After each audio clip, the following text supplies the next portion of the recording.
Steps to balance a chemical equation. एक chemical equation को balance करने के लिए जो स्टेप्स हैं वो हम डिस्कस करने वाले हैं इस वीडियो में। तो सबसे पहले बैलेंस करने से पहले हमें ये चेक करना पड़ेगा कि वो केमिकल इक्वेशन जो है वो बैलेंस है कि नहीं। तो ये है हमारा केमिकल इक्वेशन, ये है हमारा केमिकल इक्वेशन।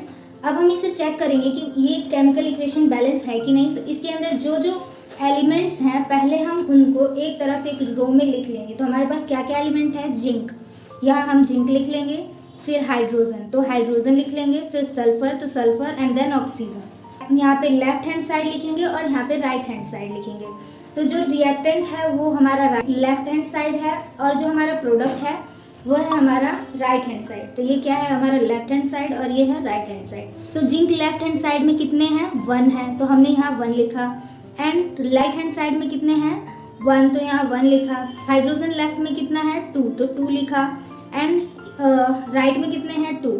एंड सल्फर कितने हैं, 1 लिखा हमने। एंड राइट में सल्फर कितना है, 1। एंड ऑक्सीजन कितना है, 4, इधर भी कितना है, 4। तो ये जो हमारा केमिकल इक्वेशन है ये बैलेंस्ड है, तो इसको बैलेंस करने की ज़रूरत नहीं है। तो इस तरीके से हम चेक कर सकते हैं कि जो हमारा केमिकल इक्वेशन है वो बैलेंस है कि नहीं। एंड ये तो हमारा बैलेंस केमिकल इक्वेशन हो गया। अब हम देखते हैं जो हमारा अनबैलेंस्ड केमिकल इक्वेशन है उसको बैलेंस कैसे करें। ये जो हमारा इक्वेशन है ये है अनबैलेंस्ड। अब हमें इसको बैलेंस करना है। तो फर्स्ट स्टेप क्या होता है बैलेंस करने के लिए केमिकल इक्वेशन को। सबसे पहले to balance a chemical equation first draw the box around each formula. सारे फॉर्मूले के अराउंड एक बॉक्स बना देना है। And do not change anything inside the box while balancing equation. जब आप बैलेंस कर रहे हो इक्वेशन को उस समय आपको कोई भी चेंज नहीं करना है इन बॉक्सेस के अंदर। सबसे पहले आपको फर्स्ट स्टेप में क्या करना है, बॉक्स बनाना है और इन बॉक्स के अंदर कोई चेंज नहीं करना है। देन चलते हैं सेकंड स्टेप की तरफ। सेकंड स्टेप क्या है, सेकंड स्टेप में वही करना है हमें, list the number of element of different element present in unbalanced equation. जो अनबैलेंस्ड इक्वेशन में जितने भी एलिमेंट डिफरेंट टाइप के प्रेजेंट है उसके नंबर्स काउंट करने हैं, उनके एटम्स के नंबर काउंट करने हैं। तो यहाँ पे हम एलिमेंट लिखेंगे, यहाँ पे हम लेफ्ट हैंड साइड लिखेंगे, यहाँ पे हम राइट हैंड साइड लिखेंगे। तो यहाँ पे हमारे कौन कौन से एलिमेंट हैं, एक है हमारा आयरन, उसको हम Fe से डिनोट करते हैं, दूसरा हाइड्रोजन एंड तीसरा है हमारा ऑक्सीजन। तो हमने यहाँ पे आयरन, हाइड्रोजन एंड ऑक्सीजन लिख लिया। अब क्या करेंगे, इसके नंबर काउंट करेंगे। तो लेफ्ट हैंड साइड में हमारे और ये है हमारा राइट हैंड साइड। तो लेफ्ट हैंड साइड में आयरन कितना है, 1 है। आयरन कितना है, इधर 3 है, तो इसलिए हम यहाँ पे 3 लिख लेंगे। एंड लेफ्ट हैंड साइड में हाइड्रोजन हमारा 2 है एंड राइट साइड में हाइड्रोजन भी 2 है। तो ये फिर ऑक्सीजन इधर लेफ्ट में हमारा 1 है एंड राइट में 4 है। ये जो हमारा इक्वेशन है ये अनबैलेंस्ड है। अब हम इसको बैलेंस्ड करेंगे। 2 स्टेप क्लियर है। अब हम थर्ड स्टेप करते हैं। थर्ड स्टेप में क्या करना है, it is often convenient to start the balancing with the compound that contain the maximum number of atom. मतलब जिस कंपाउंड के पास मैक्सिमम नंबर ऑफ एटम है वहीं से अगर जो हम बैलेंस करना स्टार्ट करते हैं तो वो बहुत ही इजी रहेगा हमारे लिए। में भी रिएक्टेंट और प्रोडक्ट, चाहे वो रिएक्टेंट हो चाहे प्रोडक्ट हो, चाहे वो रिएक्टेंट हो चाहे प्रोडक्ट हो, जिस भी कंपाउंड के पास मैक्सिमम नंबर ऑफ एटम है वहीं से हम बैलेंस करना स्टार्ट करेंगे।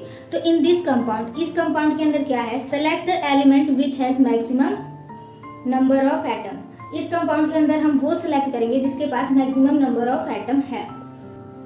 Use this criteria we select FeO4। इस क्राइटेरिया को यूज करते हुए हम सेलेक्ट करेंगे FeO4 and the element oxygen in it. और इसके भी अंदर हम सेलेक्ट करेंगे ऑक्सीजन को, क्योंकि ऑक्सीजन के पास ज़्यादा नंबर में एटम्स हैं। There are 4 oxygen atom in right hand side. तो राइट हैंड साइड में 4 ऑक्सीजन है। यहाँ पर आप देख सकते हैं राइट हैंड साइड में 4 ऑक्सीजन है, इसीलिए हम सेलेक्ट करेंगे FeSO4 और उसके ऑक्सीजन को। Only 1 in left hand side, एक ही है लेफ्ट हैंड साइड में, इसीलिए हम राइट हैंड साइड से ही बैलेंस करना स्टार्ट करेंगे। बॉक्स बनाएंगे, इसके अंदर यहाँ लिखेंगे एटम ऑफ ऑक्सीजन, ऑक्सीजन के atom, and then in reactant and in product. Product में कितने एटम हैं एंड रिएक्टेंट में कितने एटम हैं। यहाँ पर आप देख सकते हैं हमारा ऑक्सीजन जो है इधर 1 है और यहाँ पे ऑक्सीजन 4 है, तो इसीलिए यहाँ पे ये 1 लिखा है और यहाँ पे 4 लिखा है। तो इस वाले ऑक्सीजन को इस वाले ऑक्सीजन के बराबर करने के लिए हम इसको 4 से मल्टीप्लाई कर देंगे। 4 से मल्टीप्लाई करेंगे तो यहाँ पे हम 4 लिख देंगे, लेकिन ध्यान रखना है हमें बॉक्स के अंदर चेंज नहीं करना है, इसीलिए हम बॉक्स के बाहर यहाँ 4 लिख रहे हैं।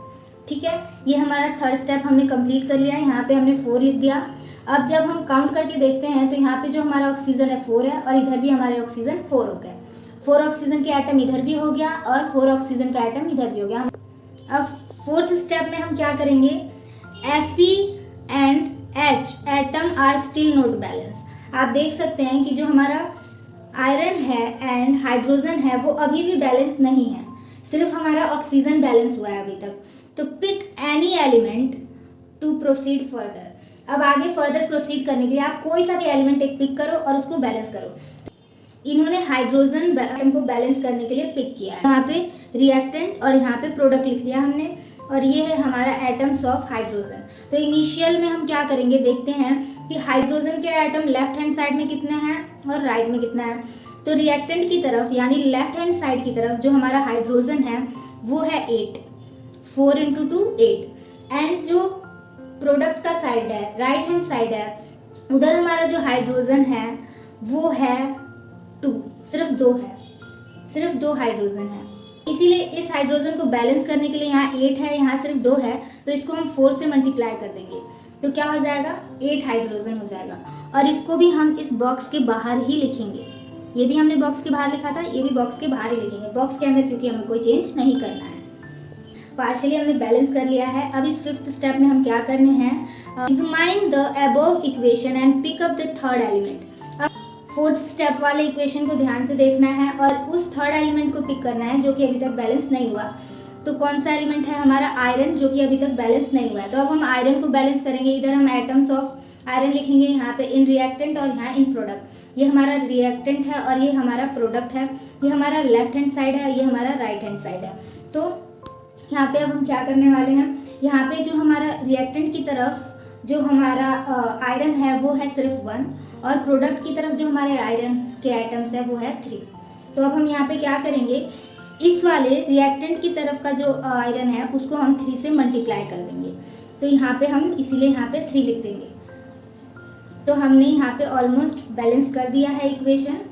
सिक्स्थ स्टेप में हम क्या करेंगे, finally to check the correctness of balanced equation we count atom of each element of both side of equation. इस केमिकल इक्वेशन के दोनों तरफ जो एटम्स है एलिमेंट के वो इक्वल है कि नहीं, अब हम वो फाइनली काउंट कर लेंगे। तो जो यहाँ पे हमारा आयरन है, इसमें हम आयरन जो है वो हमारा 3 है रिएक्टेंट की तरफ, एंड प्रोडक्ट की तरफ जो हमारा आयरन है वो भी 3 है। आयरन हमारा बैलेंस है। एंड हाइड्रोजन जो है वो हमारा 8 है रिएक्टेंट की तरफ, एंड प्रोडक्ट की तरफ भी हाइड्रोजन 8 है, तो ये भी हमारा बैलेंस है। ऑक्सीजन 4 है इधर, तो इधर भी ऑक्सीजन 4 है। तो फाइनली ये जो हमारा केमिकल इक्वेशन है ये बैलेंस्ड केमिकल इक्वेशन है, ये हमने बैलेंस्ड कर लिया है। इसी तरीके से आपको बाकी की केमिकल इक्वेशन भी बैलेंस करने हैं। और the number of element of both side are equal. यहाँ पे क्या है, अब हमारे दोनों तरफ के रिएक्टेंट एंड प्रोडक्ट दोनों तरफ के जो एलिमेंट हैं वो अब इक्वल हो चुके हैं। And this equation is now balanced. अब ये इक्वेशन बैलेंस है।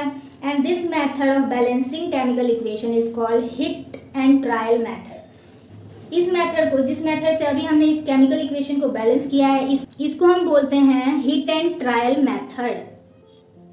देन सेवंथ क्या है, हमने अभी पढ़ा था कि केमिकल इक्वेशन को मोर इन्फॉर्मेटिव बनाने के लिए हम क्या लिखते हैं, फिजिकल स्टेट लिखते हैं केमिकल इक्वेशन की।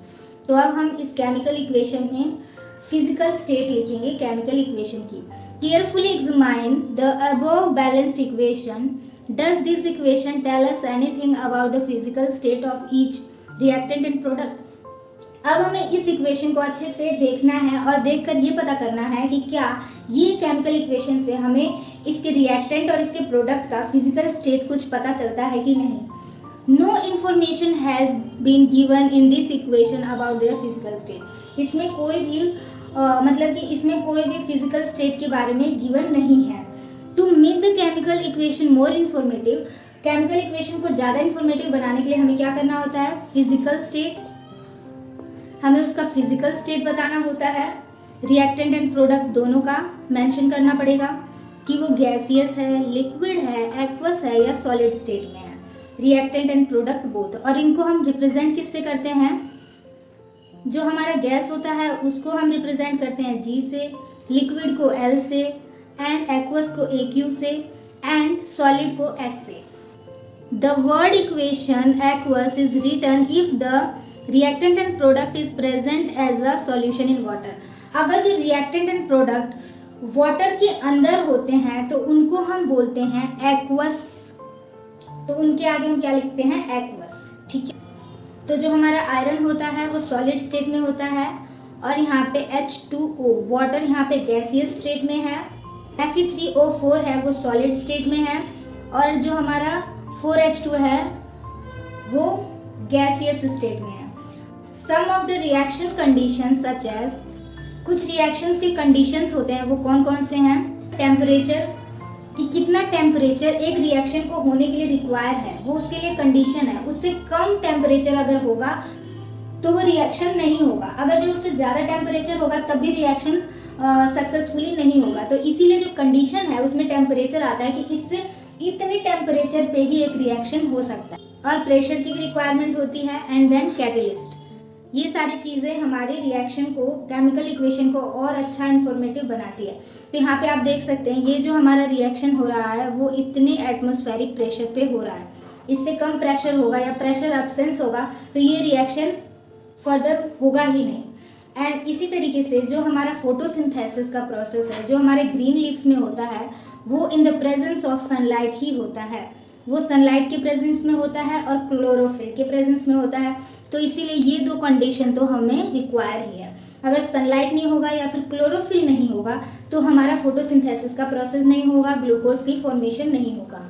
So this is all about the balancing of chemical equation in this video. If you have any queries, you can ask in comment box. And अगर जो आपको हमारी वीडियो अच्छी लगी है तो do like, share, subscribe. Thank you.